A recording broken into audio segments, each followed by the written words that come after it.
자, 이번엔 MTNW 주쌤 김도영 전문가 만나 뵙겠습니다. 전문가님 안녕하세요. 네, 시청자 여러분 안녕하십니까. 필식 주쌤 김도영입니다. 네, 한 주의 시작에서 전문가님의 조언이 필요합니다. 신청한 전문가는 이번 주 상승한다고 예상을 하셨는데 전문가님 의견 궁금하고요. 또 빛이 나는 테마 궁금합니다. 네, 요즘 시장 같은 경우는 조금은 깨끗하게 좀 보여주고 있는 것 같습니다. 기술적인 반등 구간들도 있는 것 같은데요. 참 중요한 시간에 중요한 내용만 해주면 좋을 것 같은데 쓸데없는 얘기들이 앞에서 계속 나오지 않나라는 생각이 듭니다. 중요한 포인트는요. 아무래도 지난 주말 부분에 우리가 자꾸 북한 쪽인 이슈 부분들이 좀 발언이 됐었죠. 하지만 지금 기술적인 반등 구간이 계속 들어오고 있다라는 부분을 체크해 볼 수가 있겠는데요. 역시나 이제 고점 부분에서는 2110포인트에서 2120포인트대가 막혀 있다라는 것들은 대부분들이 이론상으로 지금 파악이 되어 있는 부분이겠죠. 여기까지는 기술적으로 충분히 반등 구간이다라고 볼 수가 있겠는데요. 그 핵심적인 측면에서 지난 금요일날 양봉 언급드렸지만 좀 아쉬운 부분이 있었어요. 뭐냐 하면 고점 돌파가 좀 더 강하게 나왔으면 어땠을까라는 생각을 했거든요. 원달러 환율 추이 쪽으로 오늘 다시 한번 체크를 해보겠습니다. 그래서 1187원에 대한 저항대가 계속해서 걸려서 밑으로 하락 쪽으로 좀 만들어주는 것이 우리가 실제 2110포인트에서 2120포인트까지 올라가는 데 있어서는 좀 가볍게 올라올 수 있다라는 관점으로 보시면 좋겠고요. 이번 주 같은 경우는 이 만기, 동시만기에 대한 주간이 있다 보니까 이론상으로 고점은 막혀 있지만 저점이 좀 붕괴될 가능성들이 좀 있다라는 거겠죠.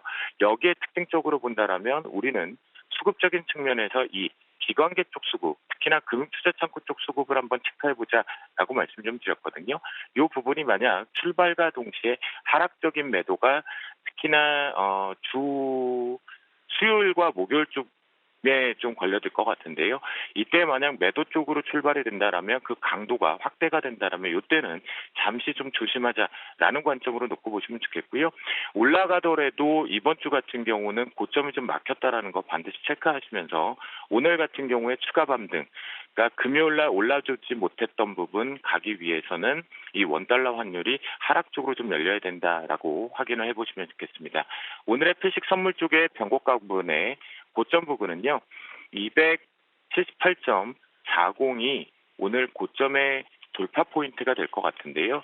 278.40 같은 경우에는 의미 있는 부분에서 우리가 갭 부분을 잘 메꿔주면서 꼬리 형태로만 지금 감쌌거든요.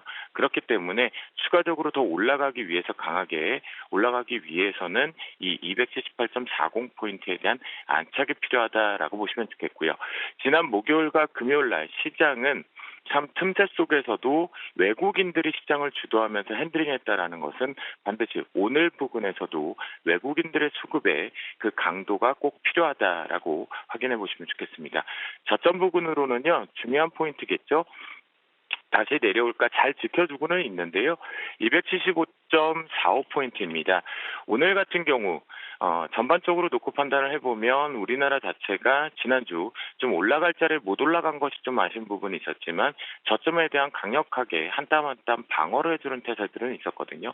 또한 수급적인 측면에서 연기금, 그 다음에 금융투자창구, 그 뒤에 투신 쪽으로까지 바톤 터치가 됐다는 것은 긍정적으로 볼 수 있습니다. 그래서 275.45 부분이 이탈하지 않는다라고 저는 좀 판단을 하고 있는데요. 주초 그렇다고 한다면 추가적으로 상승 쪽을 좀 더 즐겨보자라고 말씀 좀 드리겠습니다. 오늘의 필식 테마 쪽에서는요. 이 부분 시장이 상승 쪽으로 무게를 일시적으로 좀 가져간다라면 순환매가 좀 필요하겠죠. 그 이유는 뭘까요? 지수로 올려놓기 위해서는 비중 자체가 시가총액 부분에서 이 비중력이 좀 높은 영향력이 있는 쪽으로 좀 들어올 겁니다. 그 부분과 관련돼서 중공업주 언급을 좀 드리겠습니다.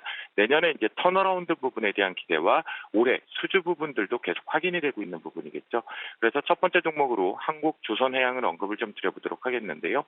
역시 1700안점 쪽으로 시장의 상승, 무게를 좀 가지고 내년 1분기에 대한 모멘텀으로 간다라는 관점이기 때문에요. 강력하게 지켜줘야 될 자리는 11만 8천 원 언급을 좀 드려보도록 하겠습니다. 지지력 및 손절 라인 부분으로 설정을 해서 대응을 해보도록 하겠고요. 두 번째 종목으로는 네, 대우조선해양을 언급을 좀 드려보도록 하겠습니다. 대우조선해양 같은 경우도 강력하게 이미 바닥권을 좀 만들어내고 있는데요. 중장기적인 관점으로 놓고 본다라면 손절 라인을 24,800원을 설정을 하면서 한 땀 한 땀 모아가 보는 것이 저는 시장이 요번 이벤트만 잘 마무리되면 시장은 아주 강하게 좀 올라갈 것으로 판단이 되니까요. 이 부분 대응해 보도록 하겠습니다. 세 번째 종목으로 현대미포조선인데요. 현대미포조선 같은 경우는 지금 고점이 이렇게 하나가 매물 소화를 제대로 못하고 있는 부분이겠죠. 이 부분이 좀 아쉬운 부분이 있는데 시장 자체가 이번에 주초 부근에 올라가려고 한다라면 중공업주를 좀 끌고 같이 동반해서 올라가야 된다라는 관점으로 보시면 좋을 것 같겠고요. 역시나 강력한 지지력과 손절 라인은 42,600원이다라고 말씀을 좀 드려보도록 하겠습니다. 마지막으로 삼성중공업입니다. 삼성중공업 같은 경우는 이제 순간적으로 물량들을 소화하는 부분들과 뉴스 플레이가 좀 나오는 것이 보이시죠? 그런 부분 쪽에서 놓고 본다라면 역시 강력한 지지력은 6,600원을 기준으로 해서 손절감이 지지가도와 라고 놓고 대응해 보시면 좋겠다라고 말씀드립니다. 저 역시도 이제 주초 부근은 추가적인 상승 부분 쪽에 무게를 두고 있다라고 말씀을 좀 드려보도록 하겠고요. 이 부분까지 즐겨놓고 나서 이론상으로 이벤트, 그러니까 만기에 대한 억지성에 대한 수급적인 이슈 부분은 발생될 수 있습니다. 그때 오히려 더 강력한 종목에 대한 공격과 시장의 상승 쪽의 공격을 기다리자라고 말씀 좀 드립니다. 오늘도 화이팅 하시고요. 외쳐보도록 하겠습니다. 오늘도 비스틱